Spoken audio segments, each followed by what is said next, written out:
diesem Video zeige ich dir, wie man modern oder traditionell ein Katana, ein schottisches Kurzschwert oder ein normales Jagdmesser reinigt. Wenn dich das interessiert, dann bleib dabei.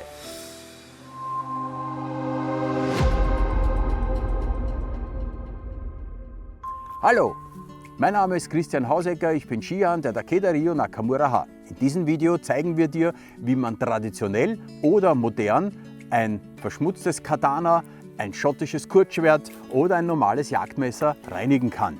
Die Story im Background. Wenn dich die Story nicht interessiert, kannst du gerne in unserem Zeitstempel weiter scrollen, gleich bis zu der Markierung, wo du die Reinigung siehst. Wir hatten eine wunderbare Bato-Session in unserem Dojo, wo wir Makis schnitten.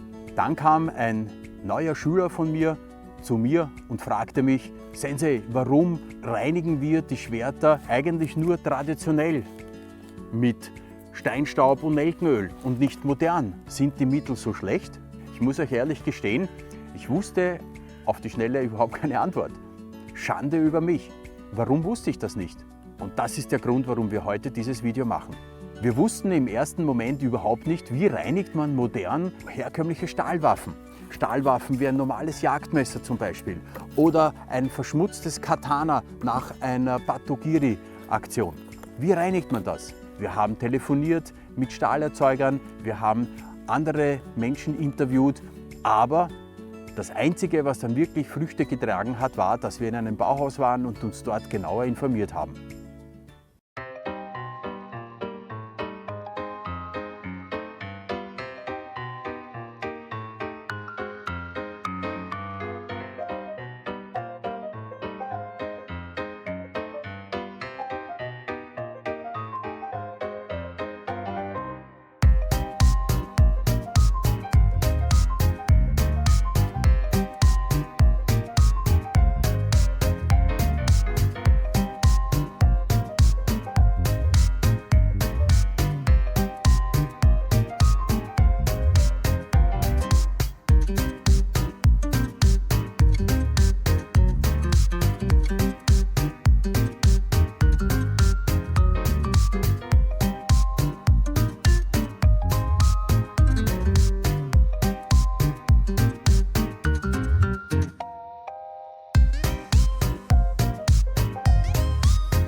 Okay, das Resümee unseres Bauhausbesuchs. Was brauchen wir alles für die traditionelle Reinigung?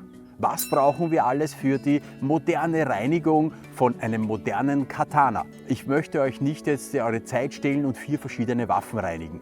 Deswegen werde ich das moderne Jagdmesser oder das schottische Kurzschwert nicht reinigen, sondern es reicht vollkommen, wenn ich meine 2 antiken Katanas damit reinige. Was braucht man jetzt alles, um traditionell ein Katana zu reinigen? Erstes ist ein Putzmittelset. Ein Putzmittelset mit dem Steinmehl, mit Nelkenöl und mit Putztüchern, die fixfertig drinnen sind. Natürlich brauchst du auch noch eine Papierrolle und vielleicht ein bisschen Wasser. Dieses Putzmittelset werde ich dir aber unten in der Videobeschreibung extra noch verlinken. Was brauchst du jetzt für die moderne Reinigung eines Schwertes oder einer Stahlwaffe? Wir haben uns dazu entschlossen, dass wir einerseits den WD-40 Reiniger nehmen, zusätzlich auch noch das Ballistolöl und natürlich auch wieder ein Papiertuch und natürlich Wasser. Wir würden dir zusätzlich noch empfehlen, ein Mikrofasertuch, um den groben Schmutz wegzubekommen.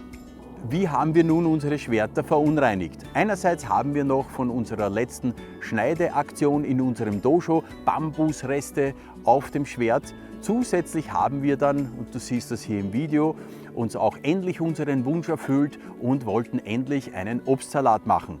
Deswegen haben wir bewusst Äpfel und Orangen geschnitten.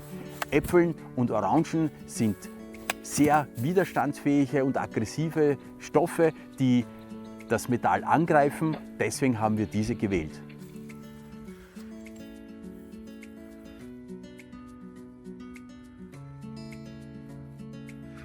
Wie wollen wir nun beginnen?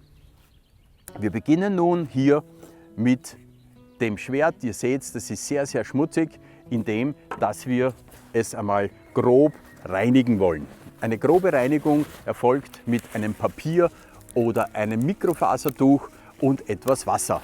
Dafür musst du nur ein bisschen Wasser drauf geben, die scharfe Seite weg von dir und einer Seite immer zur Spitze hin reinigen.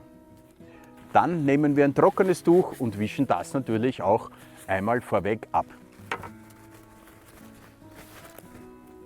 Dann nehmen wir bei der modernen Reinigung den W40 Spray und sprühen vorsichtig das Mittel immer die scharfe Seite weg von dir auf die Oberfläche. Lassen das jetzt kurz 10 Minuten einwirken. Die 10 Minuten sind vorbei und ich habe jetzt hier das Schwert und versuche nach der Reinigung mit dem W40-Mittel das trockene Tuch zu nehmen. Also ich nehme dann das trockene Tuch und wische wieder ganz vorsichtig einfach die Rückstände ab. Ihr seht hier schon, wie das glänzt. Durch nur zweimal drüber wischen. Der letzte Schritt ist schon das Ganze in der Saya, in der Schwertscheide, wenn wir das Katana zurückführen, so zu konservieren, dass das auch lange Zeit drinnen, ohne Rost anzusetzen, bestehen bleibt. Dafür haben wir dieses Öl genommen und auch das sprühen wir vorsichtig auf die gesamte Klinge. Wichtig ist immer, dass du die scharfe Seite immer weg von dir gibst. Ich nehme wieder das trockene Tuch und wische einmal kurz drüber, dass es schön überall ist. Meine Erfahrung ist aber, passt bitte auf, ganz vorne bei der Spitze des Schwertes, das ist hier, dort wird sehr selten Öl verwendet und dann beginnt es genau dort zu rosten. Wir sind nun mit der Reinigung des modernen Stils, der Reinigung, fertig. Wir legen jetzt dieses Katana auf die Seite. Ihr habt gesehen, wie viel Zeit das beansprucht. Es ist eigentlich sehr, sehr einfach. Nun kommen wir zur zweiten Variante der Reinigung, nämlich der traditionellen Reinigung. Wie haben die Krieger, die Bushi oder auch modern genannt Samurai, ihre Schwerter nach dem Benutzen gereinigt? Damals gab es eben noch keine W40-Reiniger oder Sprühflaschen. Dafür gibt es diese traditionelle, herkömmliche Reinigungsset mit dem Steinpulver und mit dem traditionellen Nelkenöl. Das verwenden wir jetzt.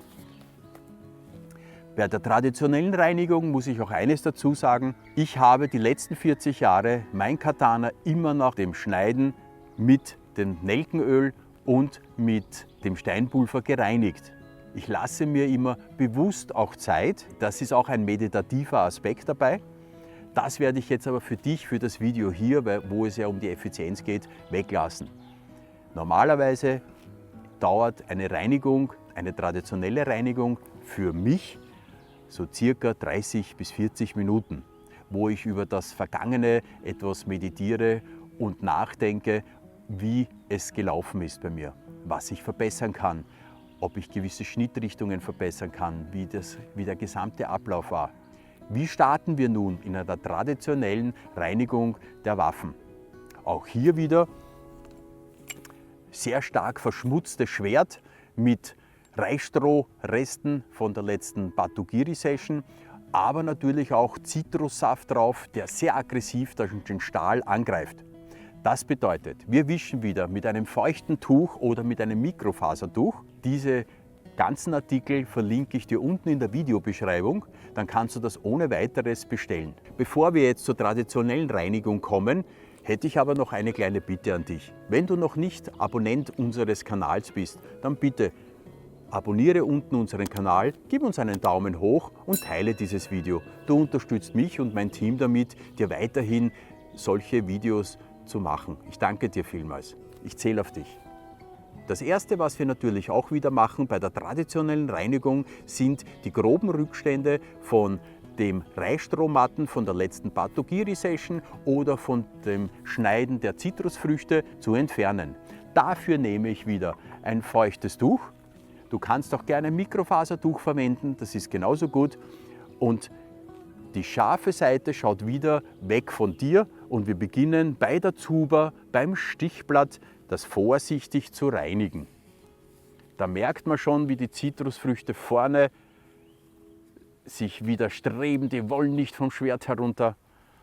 Vorsichtig, das Schwert ist sehr, sehr scharf.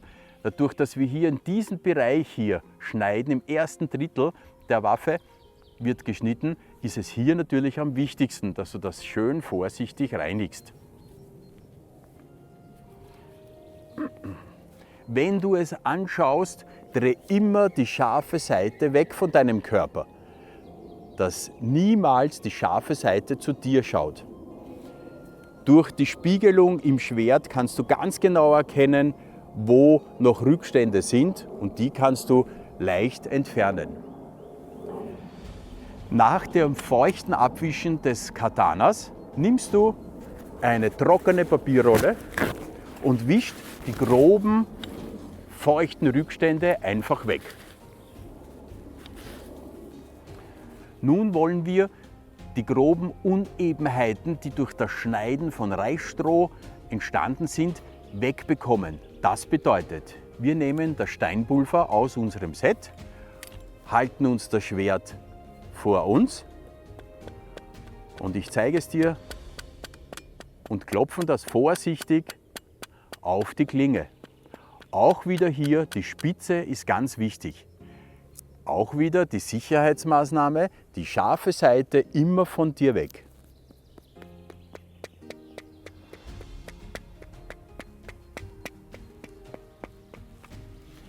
Meine persönliche Erfahrung ist, dass ich auch den Schwertrücken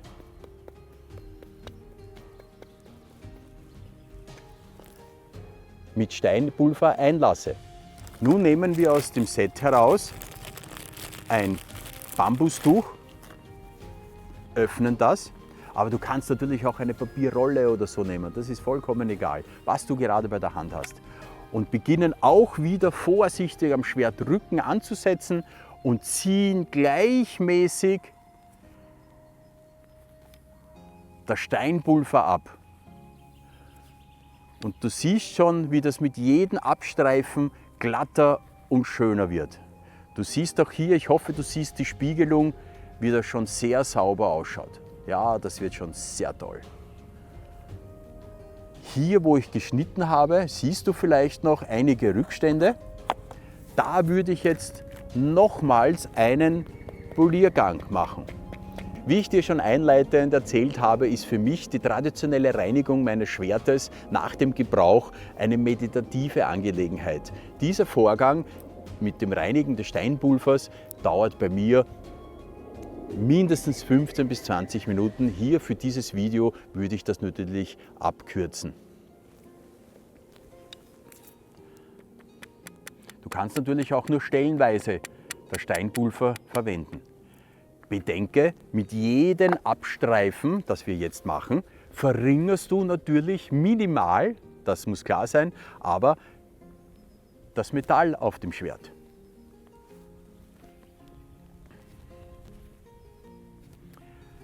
Ich muss dir auch natürlich sagen, ich sehe mich nicht als Schwertmeister oder als Metallexperte oder so.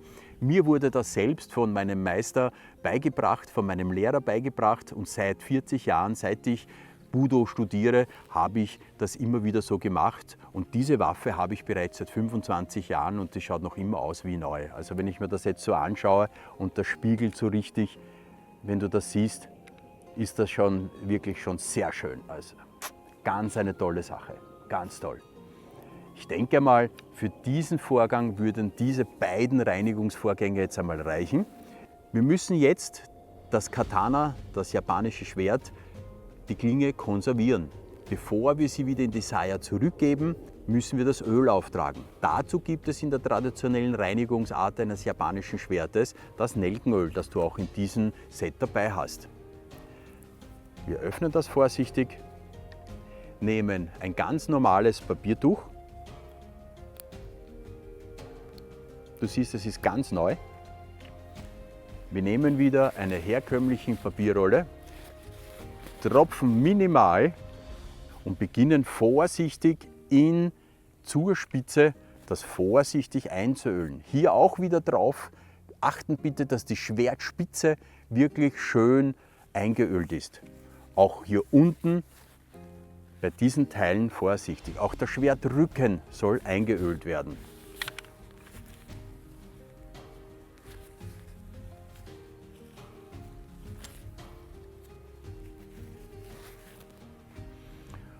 Und schon sind wir fertig mit der Reinigung, mit der traditionellen Reinigung des Schwertes. Ich räume das noch kurz weg. Ordnung ist das halbe Leben. Die Zusammenfassung. Wo sind nun die Vor- und Nachteile der traditionellen zur modernen Reinigung von einem japanischen Langschwert oder von normalen Stahlwaffen? Wenn ich jetzt hergehe und die moderne Reinigungsart betrachte, ist das rein auf Effektivität ausgerichtet. Man wischt die Reisstrohmattenreste, was auch immer du geschnitten hast, weg, nimmt den groben Reiniger, sprüht es ein, lässt es einwirken, zieht es ab, man nimmt das Öl, rein, fertig. Emotionslose Reinigung. Für ein modernes Schwert, das ich ganz kurz habe, wo ich keine Empfindungen habe, ist das perfekt und ausreichend. Die traditionelle Reinigung jedoch ist für mich etwas Meditatives, in mich gekehrt sein, im Moment sein. Ich reinige dieses Schwert, das besitze ich seit ca. 20, 25 Jahren. Ich schneide damit regelmäßig und habe sehr viel Freude und sehr viel Erfahrung damit gesammelt, wie man mit einem Katana überhaupt umgeht. Für mich ist das Reinigen des Schwertes ein kleines Dankeschön an die Klinge, an diesen Gebrauchsgegenstand, der mich schon sehr lange begleitet. In dieser Zeit der Reinigung des Katanas gehe ich in mich, hole mir die Erinnerungen der letzten Schnitte zurück und lerne in meinem Geist, wie kann ich was fürs nächste Mal verbessern. Wenn ich morgen wieder Iaido oder Kendo übe, was muss ich verfeinern? Wie habe ich das Schwert gezogen? Wie war die Stimmung in dem Dojo? Wie war der Winkel, wie ich geschnitten habe? All das hole ich mir wieder zurück und denke über diese Möglichkeiten nach. Für mich persönlich, wenn ich mit meinem alltäglichen Schwert übe und wo meine Schüler auch dann schneiden, würde ich weiterhin wahrscheinlich die moderne Reinigung bevorzugen. Wenn ich für mich alleine sein möchte, ist die traditionelle Art für mich die optimale. Das ist eigentlich mein Resümee von der Schwertreinigung, moderne oder traditionell. Hätten die Samurai vor 100, 200 oder 1000 Jahren diese Möglichkeiten der Reinigung gehabt, hätten sie wahrscheinlich auch verwendet. Ich danke dir vielmals für die Zeit. Wenn dir dieses Video gefallen hat, dann bitte gib uns einen Daumen hoch, teile dieses Video und abonniere bitte unten unseren Kanal. Du hilfst uns sehr damit, dass wir dir neue Videos produzieren können und wir dir neue Themen präsentieren können. Ich danke dir vielmals.